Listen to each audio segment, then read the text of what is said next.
Welcome back now. New this morning, Transportation Secretary Sean Duffy announcing California's Department of Motor Vehicles has admitted to illegally issuing upwards of 17,000 trucker licenses to what DOT officials call dangerous foreign drivers. Duffy wrote this: after weeks of claiming they did nothing wrong, Gavin Newsom and California have been caught red-handed.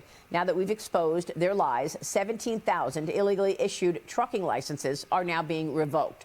They'll be null and void after 60 days. The Transportation Department is threatening to pull $160 million in federal money from California if all the CDLs are not revoked. Joining me. So does that mean that they haven't been revoked already? I mean, are we saying that they are revoked, or are they saying that they told California to revoke them? And on top of that, if California got caught red-handed and they did all these things wrong, who's going to get in trouble for it? I mean, right now, knowing that the state of California and the DOT or whoever was responsible for giving out these CDLs, who of them is going to get in trouble for it? Nobody. Nobody. Now is DHS Public Assistant Secretary Tricia McLaughlin. Tricia, good to see you. Thanks so much for being here. Give us the reason this is so troubling, these licenses.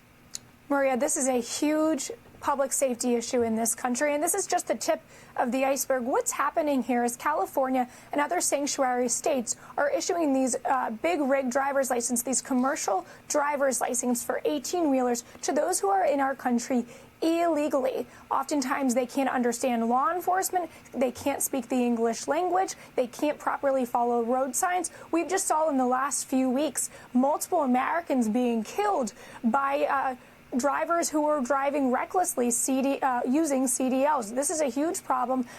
Secretary Duffy has been a wonderful partner in this, incredibly proactive. And Secretary Noem has also been directing state and local law enforcement partners, including our ICE and CBP officials, to be going out to weigh stations, to truck stops, and making operations to make sure that this is a priority so the American families are safe who are driving on our roads. Why would they issue the licenses in the first place, Tricia? Good question. Well, in the state of California, it is actually illegal for the California Driver Association to ask these individuals if they're in the country illegally. So it's incredibly reckless policy. It's not just dumb, it's obviously deadly. And we've seen that time and time again. And innocent Americans are really getting wrapped up in this. Well, they're trying to. That's crazy. I mean, so the state of California created a rule that you cannot ask a person who is applying for a CDL if they're a legal immigrant. I mean, I think that would be, a primary step to getting your CDLs would be to prove that you have the ability to drive in the U.S. And if you're a legal immigrant, then technically you don't because you're here illegal. So the fact that they created such a law that would stop people from doing their jobs to keep our roads safe is just crazy. Fight President Trump at every turn. I mean, a federal judge is considering releasing hundreds of illegal migrants arrested by federal agents in Chicago. The National Immigration Justice Center is arguing that these illegals were arrested in violation of a consent decree in state law. Meanwhile, a local Chicago gang reportedly putting their own target on federal immigration officials. Tricia, what's being done about all of this in Chicago?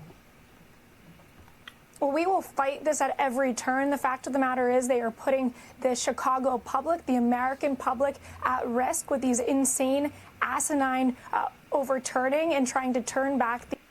All right. That's pretty horrible, but that's out the scope of our ramification of thought. So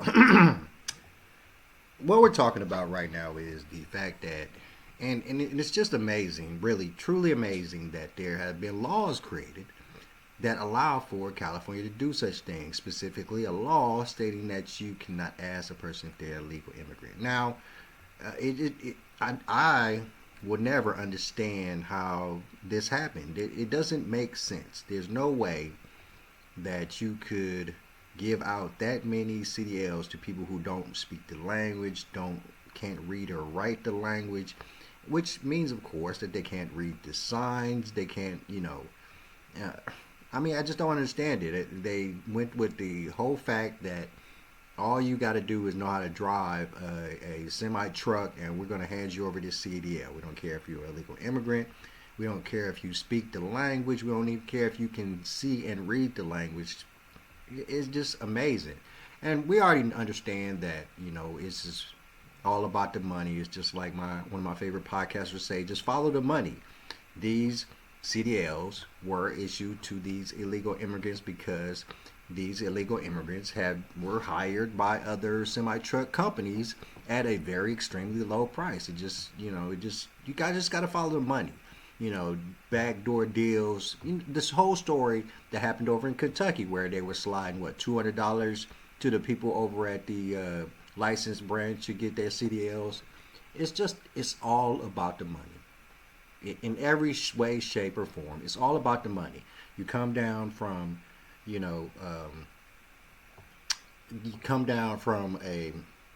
another country, and you need a job.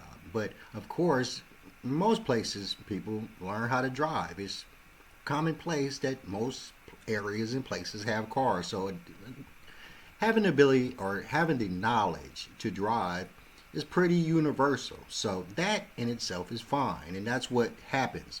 You get these people over here, illegal immigrants or not, and you just want to put them on the road. So you as a company, particularly these semi-truck companies, they want to make money. Now, mind you, what they understand is that to some degree, if they're hiring people that are from the United States and that are not illegal immigrants, they're going to have to pay them a certain amount of money.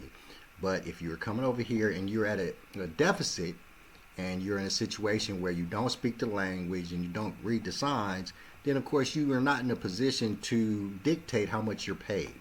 So, dollars or donuts, the majority of these CDLs are gotten for these illegal immigrants, don't get me wrong, but the backing to get these, CDLs for these illegal immigrants were American companies, American semi-truck companies.